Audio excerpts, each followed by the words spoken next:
பேரன்பு கொண்ட சொந்தங்கள் யாவருக்கும் வணக்கம். இன்றைக்கி என்ன இந்த வீடியோவில் நம்ம ஒரு முக்கியமான விழிப்புணர்வு செய்தி பார்க்க போகிறோம் அப்படின்னு பார்த்தீங்கன்னா, கடந்த 8/1/2024 ஒரு அறிக்கை வெளியாகிருக்கிறது. யார் வெளியிட்டிருக்கா அப்படின்னு பார்த்தீங்கன்னா, பத்திரப்பதிவுத்துறை அமைச்சர் பி. மூர்த்தி தான் வெளியிட்டிருக்காரு. எதுக்கா அப்படின்னா, பதிவுத்துறையில் அமைச்சருடைய பெயரில் ஒவ்வொரு ஆவணத்திற்கும் பணம் பெறுவதுன்னு சொல்லிட்டு ஒரு பொய்யான குற்றச்சாட்டு இருக்குது. அந்த குற்றச்சாட்டை மறுத்து அவர் அறிக்கை வெளியிட்டிருக்கிறாரு. இதில் என்னெல்லாம் சொல்லியிருக்காங்க அப்படிங்கிற முழு விவரத்தை தான் இன்றைக்கி இந்த வீடியோவில் நம்ம பார்க்க போகிறோம். இப்போ தான் நம்ம சேனலை மொதமாக பார்க்குறீங்கன்னா மறக்காமல் சப்ஸ்கிரைப் பண்ணி சப்போர்ட் பண்ணுங்கள். இது போன்ற பதிவுகள் தொடர்ந்து வரணும் அப்படின்னு நினச்சிங்கன்னா பெல்லைக்கான கிளிக் பண்ணி வச்சுக்கிறீங்க. அப்போ அந்த நோட்டிஃபிகேஷனில் தகவல் உங்களுக்கு உடனடியாக வந்து சேரும். சரி, வாங்க வீடியோக்குள்ளே போகலாம்.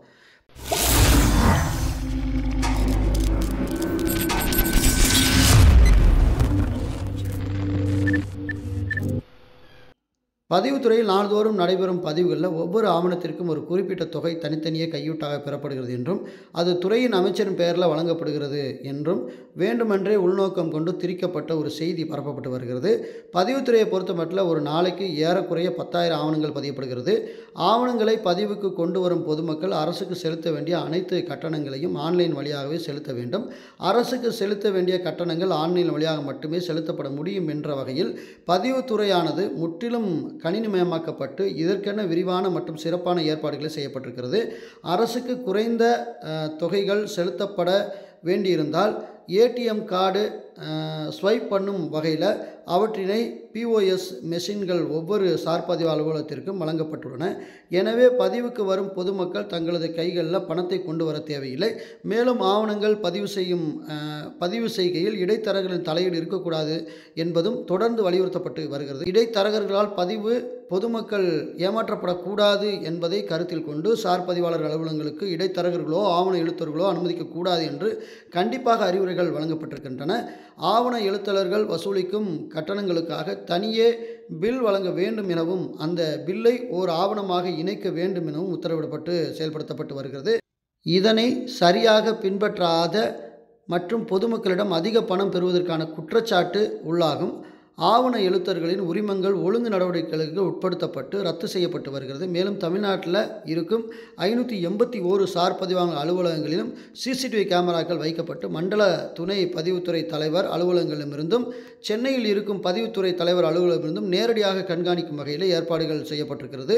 பதிவுக்கு வரும் ஆவணங்களை பதிவு செய்வதற்காக கையூட்டு கொடுக்கப்படக்கூடாது என்பது பொதுமக்களுக்கு அவ்வப்போது வலியுறுத்தப்பட்டு வருகிறது. பதிவுக்கான சார் பதிவாளர்கள் கையூட்டு பெறும் நிகழ்வுகள் கவனத்திற்கு வருகையில் அதன் மீது உரிய ஒழுங்கு நடவடிக்கை எடுக்கப்பட்டு வருகிறது. அனைத்து சார் பதிவாளர் அலுவலகங்களும் ஊழல் தடுப்பு துறையின் தொடர்பு கண்காணிப்பின் கீழ் இருந்து வருகின்றன. அந்த துறையினரால் அவ்வப்போது சஸ்பெக்டட் ஆஃபீஸர்ஸ் என்ற அறிக்கை செய்யப்படும் சார் பதிவாளர்கள் உடனடியாக இடமாற்றம் செய்யப்பட்டு இருக்கின்றனர் அல்லது உரிய ஒழுங்கு நடவடிக்கைக்கு உட்படுத்தப்பட்டு வருகின்றனர். பதிவுத்துறை அமைச்சரால் நடத்தப்படும் பதிவுத்துறை பணி குறித்த மாதாந்திர ஆய்வு கூட்டங்களில் பொதுமக்களின் நலனுக்கு எதிராக சார் பதிவாளர்கள் செயல்படக்கூடாது என்றும் தேவையில்லாமல் பதிவு பொதுமக்கள் காக்க வைக்கக்கூடாது என்றும் பதியப்பட்ட ஆவணங்கள் அன்றன்றே திருப்பி தரப்பட வேண்டும் என்றும் கையூற்று பெறுவது போன்ற அழுத்தங்கள் பதிவு பொதுமக்களுக்கு தரப்படக்கூடாது என்றும் கண்டிப்பான அறிவுரைகள் தொடர்ந்து வழங்கப்பட்டு வருகிறது. பதிவுத்துறை சார்ந்த சங்கங்களின் கோரிக்கைகள் தொடர்பான ஆய்வு கூட்டத்தின் போது பொதுமக்களிடமிருந்து கையூட்டு பெறப்பட மாட்டோம் என்ற தீர்மானத்தை நிறைவேற்றி தருமாறு அமைச்சரால் கோரிக்கை வைக்கப்பட்டது என்பது குறிப்பிடத்தக்கது.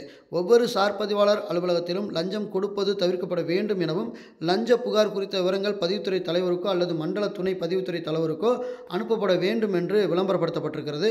ஆவணங்களின் பதிவுக்காக பொதுமக்களிடமிருந்து கையூட்டு பெறப்படுவதை தவிர்ப்பதற்காக இத்தகைய விரிவான ஏற்பாடுகள் செய்யப்பட்டிருக்கும் நிலையில் ஒவ்வொரு ஆவணத்திற்கும் ஒரு குறிப்பிட்ட தொகை தினமும் பதிவு பொதுமக்களிடமிருந்து வசூலிக்கப்படுகிறது என்றும் கற்பனையான மற்றும் பொய்களால் புனையப்பட்ட செய்தி பரவப்படுவது விபரீதமான உள்நோக்கம் கொண்டதாகும்.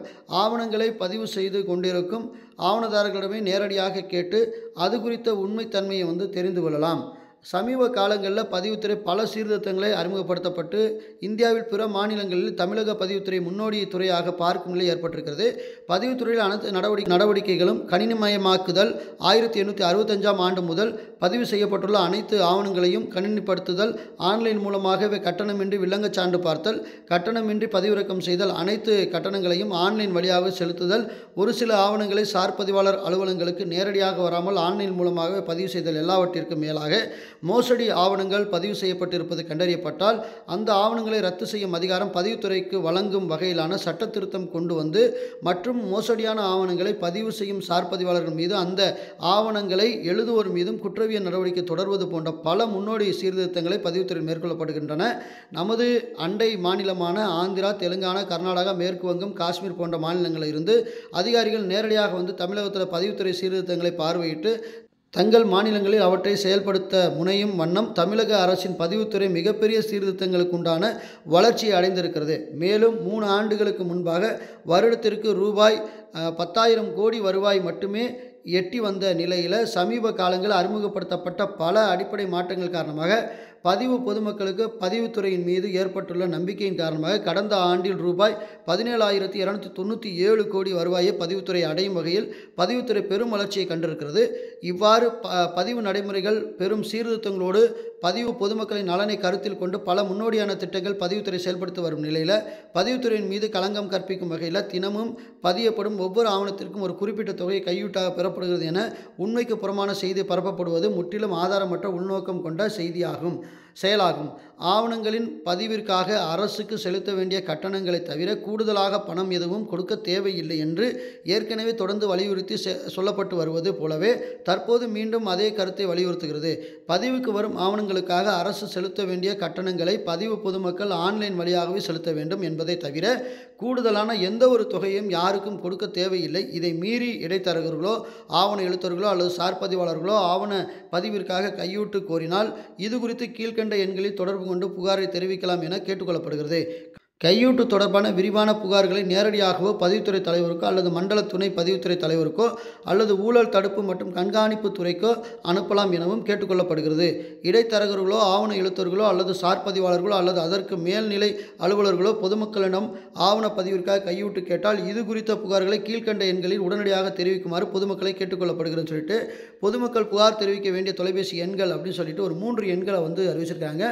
9498452110, 9498452120, 9498452130 என்ற 3 தொடர்பு எண்களை வந்து பதிவுத்துறை அமைச்சர் கொடுத்துருக்காங்க. மேலும் அமைச்சரின் பெயரிலோ அல்லது அதிகாரிகள் பெயரிலோ ஆவணப்பதிவிற்கு என்று கையூட்டு கேட்டால் இது தொடர்பான புகார்களை இமெயில் கொடுத்துருக்காங்க. இந்த இமெயில் மூலம் வந்து தகுந்த மேல் நடவடிக்கைக்காக வணிக வரி மற்றும் பதிவுத்துறையின் அரசு செயலாளருக்கு நேரடியாக அனுப்பிடவும் கேட்டுக்கொள்ளப்படுகிறது அப்படிங்கிற மாதிரி சொல்லியிருக்காங்க. இந்த செய்தி வெளியீடு இயக்குனர் செய்தி மக்கள் தொடர்புத்துறை சென்னை 9 இந்த செய்தியானது வெளியாகிருக்கிறது. இந்த மறுப்பு அறிக்கை உங்களுக்கு வேணும் அப்படின்னா இந்த வீடியோ கீழே டிஸ்கிரிப்ஷனில் கொடுத்துருக்கேன், உறவுகள் எடுத்து பயன்படுத்திங்க. நிலப்பதிவுக்கு நீங்கள் பதிவுத்துறை அலுவலகம் போகும்போது இதில் சொல்லப்பட்டிருக்கிற விதிமுறைக்கு மாறாக அங்கே நடக்குது அப்படின்னா கண்டிப்பாக நீங்கள் உடனடியாக இந்த புகார்களை வந்து நீங்கள் அரசுக்கு தெரிவிக்கணும் அப்படிங்கிறத அமைச்சர் வந்து சொல்லியிருக்காரு. ஸோ அதனால் உறவுகள் வந்து நீங்கள் ஃபாலோ பண்ணிக்கிறீங்க. லஞ்சம், கையூட்டு இது மாதிரி ஏதாவது கேட்டாங்க அப்படின்னா மேற்கொண்ட விஷயங்களை நீங்கள் தொடர்பு கொண்டு அதிகாரிகளுக்கு பாடம் புகட்ட அன்போடு கேட்டுக்கொள்கிறேன். மீண்டும் நல்ல தகவலோடு உங்கள் வேறு வீடியோவில் சந்திக்கிறேன். நன்றி.